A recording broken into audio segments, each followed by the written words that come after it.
person living in the visual world.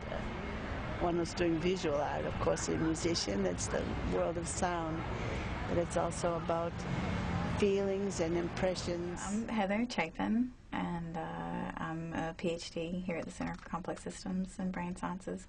I'm currently teaching an auditory perception class as an adjunct faculty.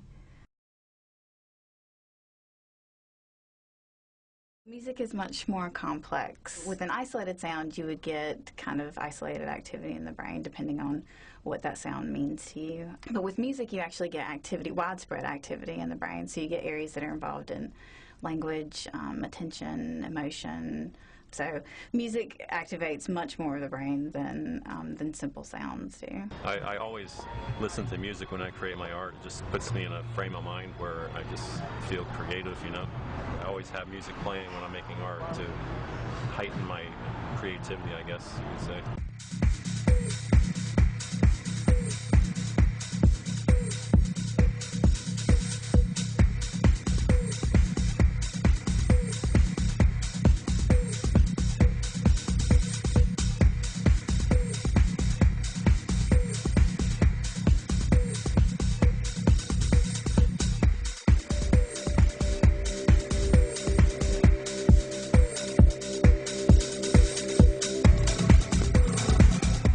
Music is dynamic. So with a painting, it's just a static kind of one moment in time. But with music, it's this unfolding dynamic over time. It's always a split for me. I come home and I don't know whether I'm going to paint or whether I'm going to work on a song. But sometimes I'll be picturing imagery when writing lyrics, and sometimes I'll be thinking about lyrics when making imagery. So to me, they're almost the same thing because I'm lucky enough to have both gifts. We did a behavioral study where we asked people to record in real time what their emotional responses were to performed music. And then we used that data and correlated it with their neural data to see what brain areas were associated with these emotional responses to a specific performance. I would say anything that would affect the emotional response of the artist would affect the output that they give on something like a painting.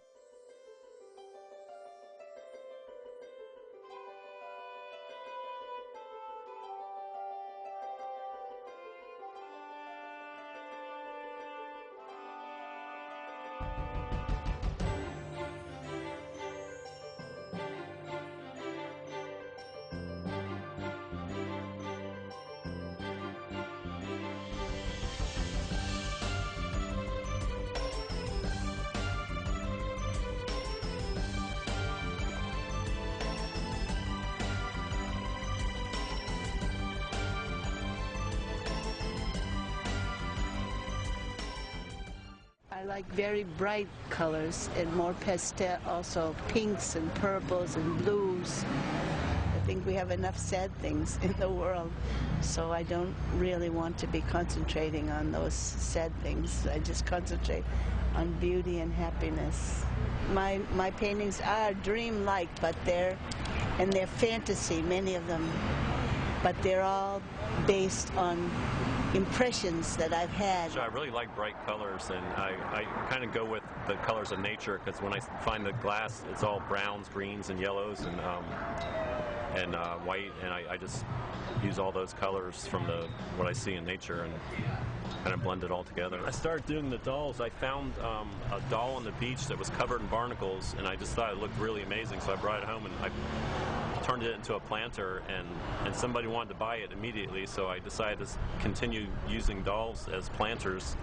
And a lot of people say the word Chucky because they say they're scary, but I've had some people that say they're beautiful, so I just love being surrounded by them. I constantly get feedback because I drive an art car. My whole car is covered with pieces of art, and I constantly get feedback every day, and that's what kind of motivates me to keep doing what I do. And I've had people actually tell me that you're crazy, and I said, why do you have to be crazy? Why can't I just be a creative human being? I would think that looking at what somebody could produce visually, if they could reproduce visually what they're experiencing as they listen to the music, that would be really interesting.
And if you feel like flipping off the judges, go ahead.